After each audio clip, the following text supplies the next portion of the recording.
মহাভারতে বহু বীর যোদ্ধার আবির্ভাব হয়েছিল, কিন্তু তাদের মধ্যে সবচেয়ে শক্তিশালী কে ছিলেন? এই প্রশ্নের উত্তর সহজ নয়, কারণ শক্তির সংজ্ঞা কেবল শারীরিক শক্তির মধ্যে সীমাবদ্ধ ছিল না। এতে দক্ষতা, যুদ্ধ কৌশল, মহাশক্তিধারী অস্ত্র এবং ঈশ্বরীয় কৃপাও অন্তর্ভুক্ত ছিল। নমস্কার বন্ধুরা, কৃষ্ণকথা ইউটিউব চ্যানেলের আরও একটি নতুন ভিডিওতে আপনাদের স্বাগতম। সনাতন ধর্মের সঠিক দিগদর্শন আপনাদেরকে জানানোই আমাদের চ্যানেলের মূল উদ্দেশ্য। তো আজকের ভিডিওটিতে আমরা বিশদভাবে আলোচনা করব মহাভারতের শ্রেষ্ঠ এবং শক্তিশালী যোদ্ধা কে ছিলেন তা নিয়ে। তো চলুন আমরা মূল ভিডিওটি দেখে আসি। প্রথমেই যার নাম আসে এই শক্তিশালী যোদ্ধার তালিকায়, তিনি হলেন পরশুরাম। পরশুরাম ছিলেন মহাভারতের অন্যতম শক্তিশালী যোদ্ধা। যদিও তিনি যুদ্ধে অংশ নেননি, তিনি ছিলেন বিশ্ববিখ্যাত যোদ্ধা ও গুরু, যার কাছ থেকে কর্ণ, ভীষ্ম ও দ্রোণাচার্য যুদ্ধবিদ্যা শিখেছিলেন। ক্ষত্রিয় বংশ ধ্বংস করার জন্য তিনি একাই পৃথিবীতে 21 বার যুদ্ধ করেছিলেন, কিন্তু তিনি নিজে মহাভারত যুদ্ধে অংশগ্রহণকারী ছিলেন না, তাই তাকে মূল লড়াইয়ের অংশ বলে ধরা হয় না। ভীষ্ম পিতামহ। ভীষ্ম ছিলেন দেবব্রত, যিনি স্বেচ্ছায় ব্রহ্মচর্য গ্রহণ করেন এবং অসীম শক্তিধারী হয়ে ওঠেন। তিনি দেবরাজ ইন্দ্রের শক্তির সমতুল্য ছিলেন এবং বহু দেবতার আশীর্বাদ পেয়েছিলেন। কুরুক্ষেত্রের যুদ্ধে প্রথম 10 দিনে তিনি একাই হাজার হাজার যোদ্ধাকে পরাজিত করেন।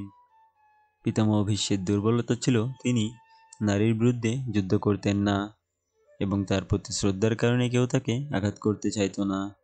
শিখণ্ডীকে সামনে রেখে অর্জুন তাকে পরাস্ত করেছিলেন। কর্ণ। কর্ণ সূর্যের পুত্র ছিলেন এবং জন্ম থেকে একটি স্বর্ণকবচ ও কুণ্ডল পেয়েছিলেন, যা তাকে অমরত্ব দান করেছিল। তিনি একাধিক অস্ত্রের অধিকারী ছিলেন, যেমন ব্রহ্মাস্ত্র, নাগাস্ত্র এবং তার গুরু পরশুরামের কাছ থেকে শেখা বিশেষ বিদ্যা। কর্ণ একাই বহু মহাবীরকে পরাজিত করেছিলেন, যেমন দ্রুপদ, অর্জুনের পুত্র অভিমন্যু এবং নকুল, সহদেব।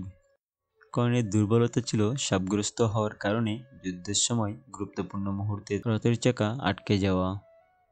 অর্জুনের কাছে তিনি নিহত হন, কারণ কৃষ্ণ কৌশলগতভাবে তাকে দুর্বল অবস্থায় ফেলে দিয়েছিলেন। অর্জুন ছিলেন পাণ্ডবদের মধ্যে শ্রেষ্ঠ যোদ্ধা এবং স্বয়ং কৃষ্ণ তার সারথি ছিলেন। তিনি ছিলেন গান্ডীব ধনুর্বিদ্যার সর্বোচ্চ পর্যায়ের দক্ষ যোদ্ধা। তিনি ব্রহ্মাস্ত্র, পাশুপত অস্ত্র এবং অন্যান্য অসীম শক্তিধারী অস্ত্রের অধিকারী ছিলেন।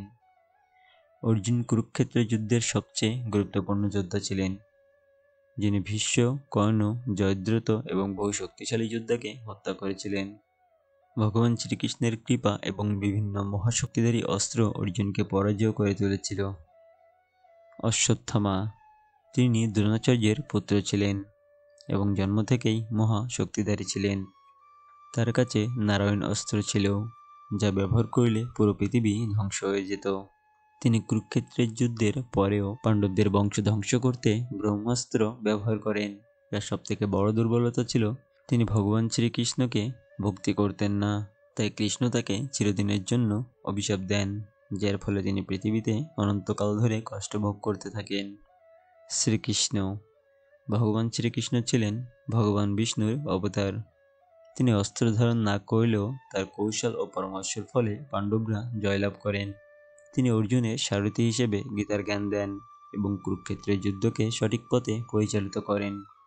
তিনি যোদ্ধা নন, তাই সরাসরি যুদ্ধে অংশগ্রহণ করেননি। তাহলে মহাভারতের সবচেয়ে শক্তিশালী যোদ্ধা কে হলেন? একক দক্ষতার ভিত্তিতে কর্ণ এবং অর্জুন ছিলেন সর্বশ্রেষ্ঠ যোদ্ধা। কৌশল ও পরিকল্পনায় শ্রীকৃষ্ণ সর্বশক্তিমান ছিলেন।